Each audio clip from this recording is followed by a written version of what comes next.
देखिए, पिछले वीडियो में हम लोग डिस्कस कर चुके हैं व्हीट स्टोन ब्रिज सर्किट और मीटर ब्रिज। आज हम लोग डिस्कस करेंगे पोटेंशियोमीटर। तो देखिए, potentiometer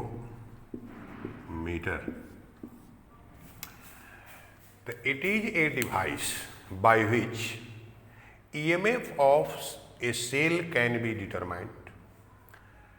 EMF of two cells can be compared.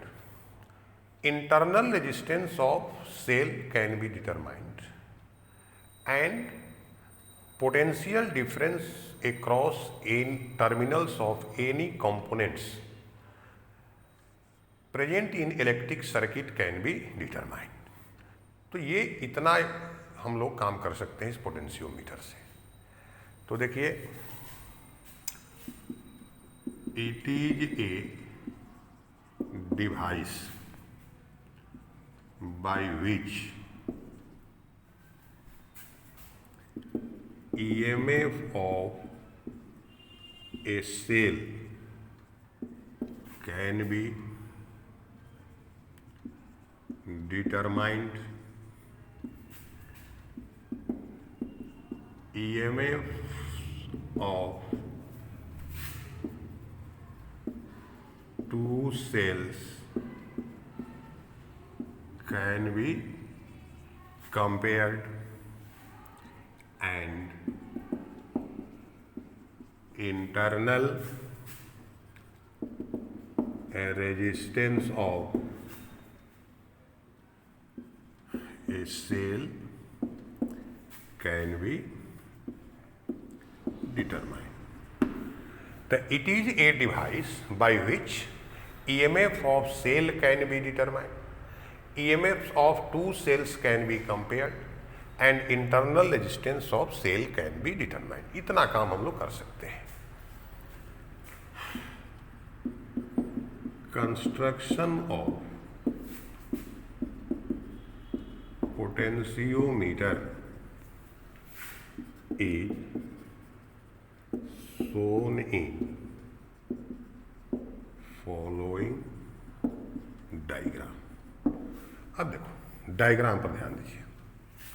तो इसमें ये एक सेल है, मान लो इसका EMF ही है, इसको कहते हैं ड्राइवर सेल। ये एक, इसको हम लोग बोलते हैं रेहोस्टेट। इसके द्वारा सर्किट में रेजिस्टेंस घटा बढ़ा करके करंट को कंट्रोल कर सकते हैं। यहां पर एक करंट मेजरिंग डिवाइस है जिसको कहते हैं आमीटर। तो यहां पर ये आमीटर का सिंबल है, ये की है। की का काम क्या है? तो इस की के द्वारा हम लोग सर्किट को ऑन ऑफ करते हैं। अब इसके बाद ये एक लकड़ी का बोर्ड है, एक ही मटेरियल के। क्योंकि इसमें थोड़ा लंबा तार की आवश्यकता होती है, तो बहुत लंबा तार एक का उपयोग करना थोड़ा असुविधाजनक होता है, इनकन्वीनियंस होता है। तो एक ही मटेरियल के एक मीटर लेंथ के, कहीं पर 5, कहीं पर 10, कहीं पर 8, ये वायर ले करके उनको कनेक्ट करते हैं, सीरीज में अरेंज कर देते हैं पैरेलल में, ताकि इस डिवाइस का साइज जो है थोड़ा छोटा रहे। ये यहाँ एक कॉपर का पॉइंट है, एक वायर है, ये 1 मीटर लंबा है। फिर यहाँ एक कॉपर स्ट्रिप है, इससे इसको जोड़ दिया गया। फिर दूसरे तार को इसी कॉपर स्ट्रिप से यहाँ जोड़ दिया। फिर यहाँ एक कॉपर की ये एक पट्टी है, इसे एक वायर को जोड़ दिया। फिर यहाँ पर इसको जोड़ दिया। फिर यहाँ कॉपर स्ट्रिप से हम 5 वायर दिखा रहे हैं। ये ए और बी 2 पॉइंट के बीच में ही कनेक्ट हो गए। अब इस की को हम लोग यहाँ ए से कनेक्ट कर दिए और इस रेहोस्टेट को यहाँ कनेक्ट कर दिए। तो यहाँ पॉइंट है, मतलब इतना रेजिस्टेंस सर्किट में, इस सर्किट से बाहर है। इसको इधर लाएंगे रेजिस्टेंस बढ़ जाएगा, इधर लाएंगे रेजिस्टेंस घट जाएगा। तो ए से बी के बीच में ये 5 वायर्स है, 1 2 3 4 5, यानी लेंथ टोटल 5 मीटर हो गया। जो भी करंट यहाँ से आकर के इन करेगी वो इससे होते हुए सब में सेम करंट जाएगी, तो सब कनेक्ट हो गए सीरीज में, केवल अरेंज हो गए पैरेलल में। इसको कहते हैं पोटेंशियोमीटर वायर। तो यही जो है आपका इसका कंस्ट्रक्शन है। कंडीशन है कि इस पोटेंशियोमीटर से हम लोग उसी सेल का ईएमएफ निकाल सकते हैं जिसका ईएमएफ ड्राइवर सेल के ईएमएफ से क्या होगा, कम होगा। इसके बराबर या इससे अधिक होगा तो उस सेल का ईएमएफ डिटरमाइन नहीं किया जा सकता इस पोटेंशियोमीटर के द्वारा। तो कंस्ट्रक्शन समझ गए।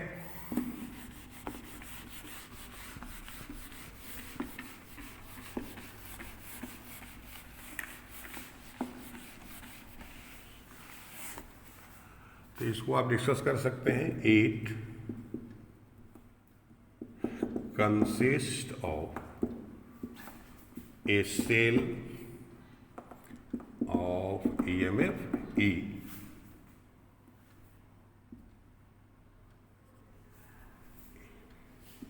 and ammeter, a key K and a rheostat RH.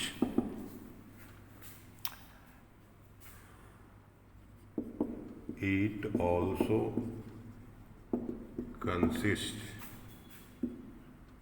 of 5 or 10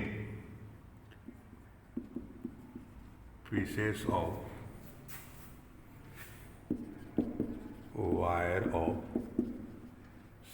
same material, each of length 1 meter,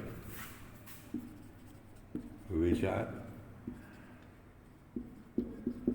connected in series and arranged in parallel as shown in figure. Cell is called driver cell. It consists of a cell of EMF E, an ammeter a key K and a rheostat RH. It also consists with 5 or 10 pieces of wire of same material, each of length 1 meter, which are connected in series but arranged in parallel as shown in figure. This cell is called driver cell. तो इतना समझ गए इसका construction. अब with help of this potentiometer we can determine the EMF only such type of cells whose EMF is less than EMF of driver cell। इस बात को याद रखिएगा।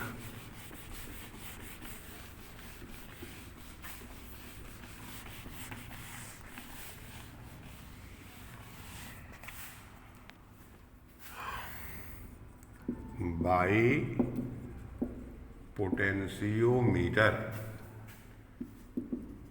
EMF of only those cells can be determined whose EMF is less than EMF of driver cell. By potentiometer, EMF of only those cells can be determined whose EMF is less than EMF of driver cell। ये condition है। अब हम लोग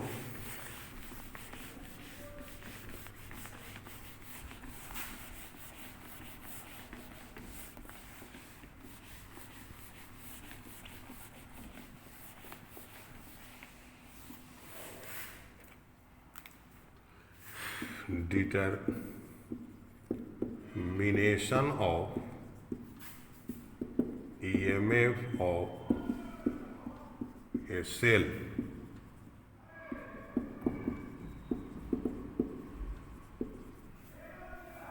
by potentiometer। तो देखिए ये तो वही सेल हो गया।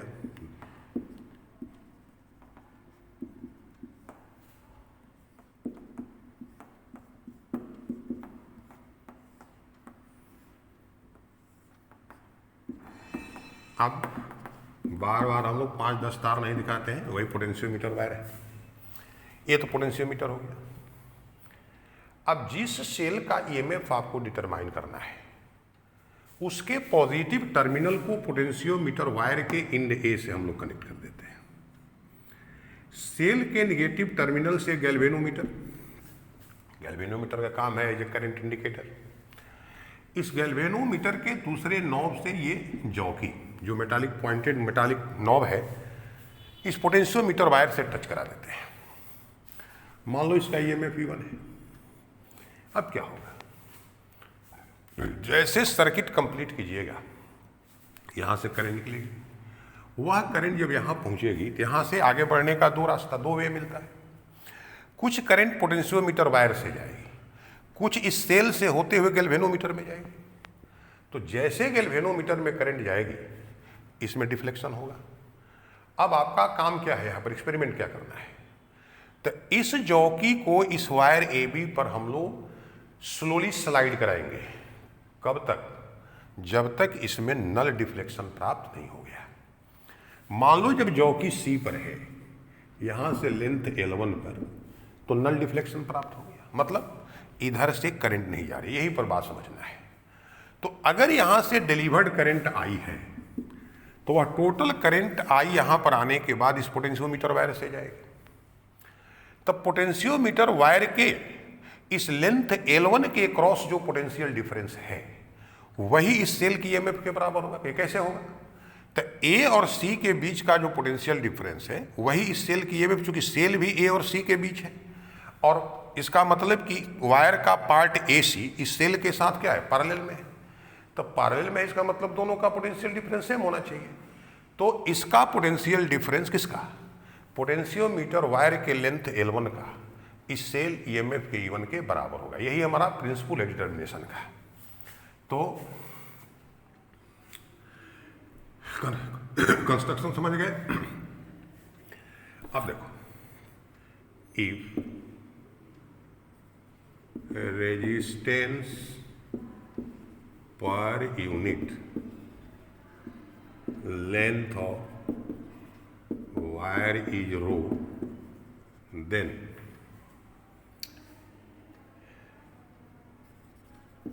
resistance of length L1 R is equal to rho L1 if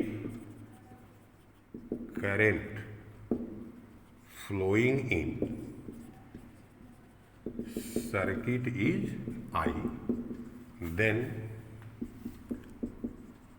potential difference between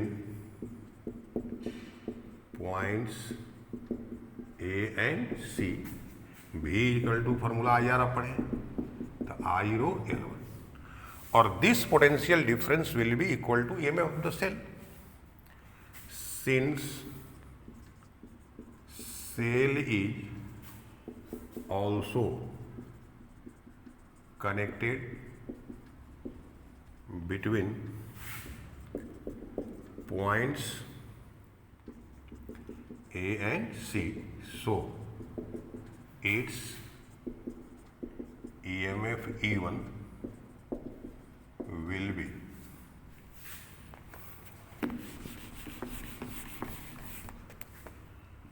equal to potential difference V।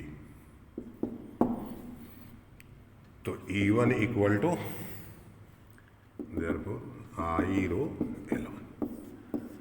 अब I हम लोग मेजर कर लेंगे यहां मीटर से। रो जो है आपका नोन रहेगा, लेंथ L1 यहाँ मीटर स्केल से मेजर कर लेंगे तो इस फॉर्मूला में आई रो और L1 का मान रख करके E1 का मान निकल जाएगा। अब दूसरा जो इसका यूज है,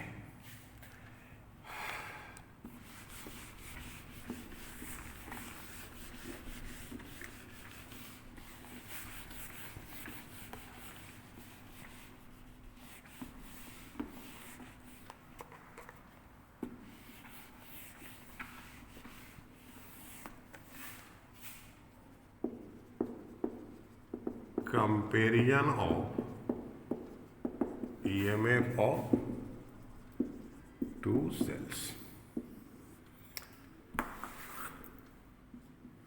पोटेंशियोमीटर तो वही है। अब जिन दो सेल के EMF को कंपेयर करना है, दोनों के पॉजिटिव टर्मिनल को इस पोटेंशियोमीटर वायर के पॉइंट ए से कनेक्ट कर देते हैं। अब इनका निगेटिव टर्मिनल, इसका EMF E1 है, मान लो इसका E2 है। अब 3 प्लग की, यहाँ की जो है उसमें 3 प्लग है, तो एक टर्मिनल से इस सेल के निगेटिव टर्मिनल को, दूसरे से इसको, और तीसरे से हम लोग गैल्वेनोमीटर के एक टर्मिनल को ज्वाइंट कर देते हैं। अब यहाँ जौकी लगी हुई है। एक्सपेरिमेंट वही करना है जो हम लोग इसके पहले डिस्कस किए, लेकिन पहले की को इस 1 और 3 के बीच इंसर्ट करके और एक्सपेरिमेंट रिपीट कराएंगे, मतलब नल डिफ्लेक्शन प्राप्त कराएंगे। मान लो जब जौकी C पर है, यहाँ से L1 लेंथ पर, तो हमको नल डिफ्लेक्शन प्राप्त हो गया। वही करंट I आएगी जब यहाँ से हम इसको लगा दिए और इसमें नल डिफ्लेक्शन हो गया, मतलब यहाँ से करंट का ऐसे पहले 2 रास्ता था, लेकिन अब तो केवल इसी से जाएगा। तो अभी जो हम लोग प्रिंसिपल यूज किए, तो इस केस में E1 is equal to I rho L1 हो जाएगा। अब यहाँ से की को निकाल देंगे। अब की को 2 और 3 के बीच इंसर्ट कर देंगे। 2 और 3 के बीच जब इंसर्ट करेंगे, फिर इसमें डिफ्लेक्शन होगा, फिर इसको स्लाइड करके नल डिफ्लेक्शन प्राप्त करेंगे। इस बार मान लो ये C डैश पर नल डिफ्लेक्शन प्राप्त होगा L2 डिस्टेंस पर। तो इस बार E2 is equal to I rho L2। अब E1 बाई E2 अगर कीजिएगा तो आई रो कैंसिल हो जाएगा, L1 बाई L2। तो इस प्रकार से आप दोनों सेल के EMF को कंपेयर कर सकते हैं। यहाँ पर ध्यान दीजिएगा, EMF जितना सेल का अधिक होगा, बैलेंसिंग पॉइंट उतना ज़्यादा लेंथ पर मिल रही है। यहाँ पर कभी कभी दिक्कत आएगी आपको, अगर EMF बहुत कम है, मान लो मिली वोल्ट रेंज का है, तो बहुत कम लेंथ पर यह बैलेंसिंग कंडीशन प्राप्त होता है। वैसे सिचुएशन में बहुत शॉर्ट लेंथ को मेजर करने में एरर की संभावना ज़्यादा होती है।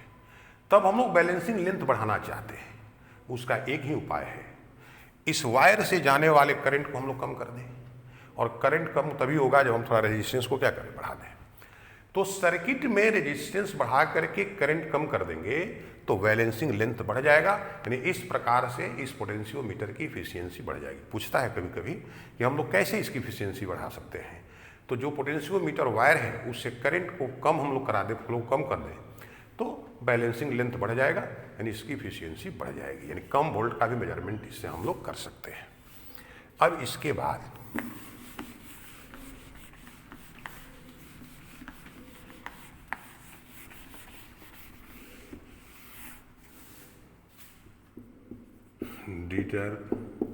Determination of internal resistance of a cell. ये तो पोटेंशियोमीटर वही रहेगा। अब मान लो ये सेल है जिसका इंटरनल रेजिस्टेंस निकालना है। पॉजिटिव टर्मिनल को पॉइंट ए से कनेक्ट कर दिए, यहाँ पर इसके पैरेलल में एक नोन रेजिस्टेंस का रेजिस्टर, मान लो रेजिस्टेंस नोन है, और यहाँ एक की K1 जोड़ दिए। फिर यहाँ पर गैल्वेनोमीटर, यहाँ पर जौकी। थोड़ा ध्यान से समझिएगा, इसको पहले ओपन रखेंगे और जो हम लोग ऊपर एक्सपेरिमेंट किया, करंट यहाँ से फ्लो कराएंगे। करंट जब यहाँ पर आएगी तो एक पोटेंशियोमीटर वायर से दूसरा यहाँ पहुँचेगी। तो ये चूंकि खुला हुआ है, ओपन है, तो टोटल करंट इधर से जाके गैल्वेनोमीटर में जाएगी। नल इसमें डिफ्लेक्शन होगा। जौकी को स्लाइड करा के हम लोग नल डिफ्लेक्शन प्राप्त कर लेंगे। जैसे नल डिफ्लेक्शन प्राप्त हो गया, मान लो C पर, यहाँ से L1 लेंथ पर, इसका मतलब कि यह जो ईएमएफ है ए और सी के बीच के पोटेंशियल डिफरेंस के बराबर है। तो एक तो E1 is equal to I rho L1 हो गया, इसमें कोई प्रश्न नहीं। अब इसी एक्सपेरिमेंट को, इस K1 को क्लोज्ड करके हम लोग रिपीट करेंगे। जैसे K1 क्लोज किए, मान लो जो कि हम यहां पर लाए तो नल डिफ्लेक्शन मिला L2 लेंथ पर। अब क्या होगा, तो व्हेन की K1 is closed, then current flowing through resistance R, I1 is equal to, इसको क्लोज कर इस सेल से करंट निकल के इधर से चलेगी, तो ये करंट हो जाएगी E1 by R plus are, चूंकि यहाँ R internal resistance of cell है।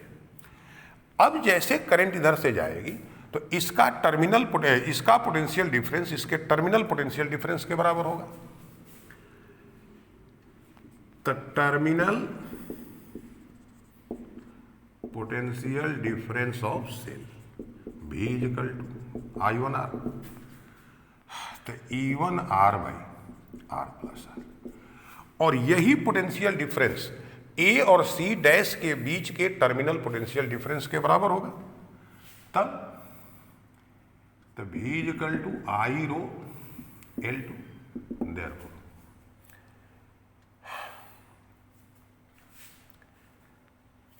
E1 R by R plus R is equal to I rho L2, equation 2।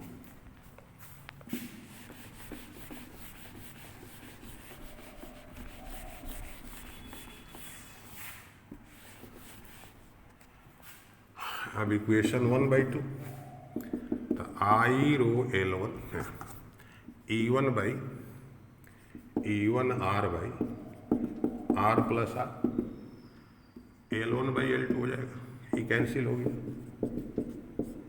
R is equal to divide कीजिएगा 1 plus R by R is equal to L1 by L2,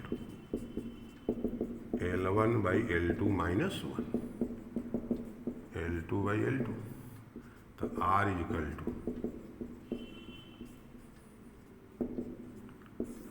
अब इस प्रकार इसमें L1, L2 और capital R का मान रख करके इंटरनल रेजिस्टेंस ऑफ सेल को हम लोग डिटरमाइन कर सकते हैं। अब हम लोग आज के वीडियो में इतना, नेक्स्ट वीडियो में heating effect of electric current को डिस्कस करेंगे।